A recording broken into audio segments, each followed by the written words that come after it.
Did your parents have a favorite child? My parents sold my childhood home to pay for my brother's wedding to a woman who was already married. Dylan had always been the golden boy who could do no wrong. Star athlete, business degree, the son who'd carry on the family name. I was just the daughter who'd probably get married and move away anyway. Growing up, Dylan got the bigger bedroom, newer car, and dad's attention at every game. When we needed college money, Dylan got a blank check while I worked 3 jobs. Boys need more support, Mom would say. When Dylan announced his engagement to Rebecca after 4 months, our parents went into overdrive. They'd been renting our family home for income, but suddenly decided Dylan deserved his dream wedding at the country club. The house had been in our family for 3 generations. My great-grandfather built it in 1952 after Korea.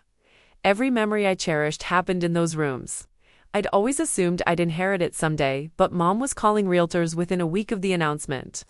Dylan only gets married once, she said, brushing off my protests. The house is just wood and brick. Memories aren't tied to places. I couldn't believe what I was hearing. This wasn't just any house. It was our foundation, our history. The kitchen walls still had pencil marks tracking our growth spurts over the years. They listed it for $180,000 and got a cash offer within 72 hours. I begged them to reconsider. Offered to take out personal loans to help with wedding costs. Suggested they choose a smaller, more affordable venue. Dad just shook his head with that condescending smile. This is what families do for each other, sweetheart. The realtor, a sharp woman named Patricia Mills, handled everything with suspicious efficiency. Almost too quickly, I thought. But my parents were thrilled with her professional service. I made one last desperate attempt. What about my future kids? What about keeping something meaningful for the family? Dylan's children will be the family legacy, Mom replied coldly. You can make your own memories somewhere else.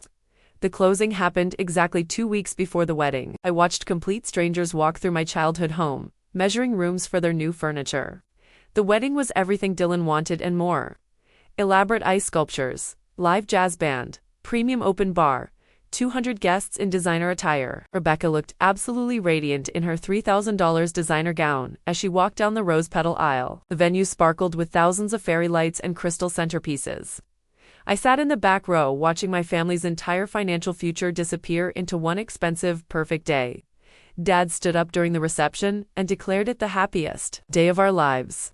3 months later, I got a frantic phone call from Dylan at 2 a.m., sobbing hysterically. A man had shown up at their apartment with divorce papers and a marriage certificate dated 2 years earlier.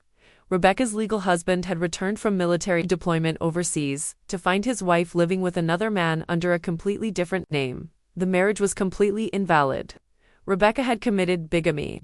She disappeared that same night with all the wedding gift money and cleaned out their joint checking account. Dylan moved back into my parents' cramped apartment, sleeping on the living room couch where he had originally planned his fake marriage. My parents were mortified and humiliated. Dad couldn't show his face at the country club anymore. Something felt wrong about the entire situation. Rebecca had seemed too perfect, too convenient. Her whirlwind romance with Dylan had felt orchestrated from the beginning. I hired a private investigator with money I'd been saving for a house down payment. What he uncovered made my blood run completely cold. Rebecca wasn't some random woman who targeted my brother. She was Patricia Mills's daughter, the exact same realtor who'd sold our family home with such impressive efficiency. They'd been running this elaborate scam across 3 different counties. Rebecca would seduce sons from families with valuable assets. Patricia would convince the parents to sell property for wedding expenses.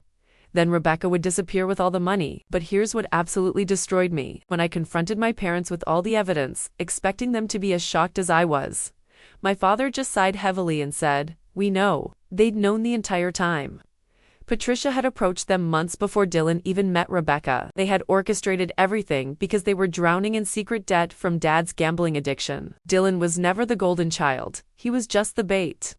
Our family home wasn't sold for love. As we conclude, remember, every lesson is not just information, but inspiration for action. Take what you've learned today, apply it in real life, and let it guide you toward growth. The class may end here, but the learning continues with you.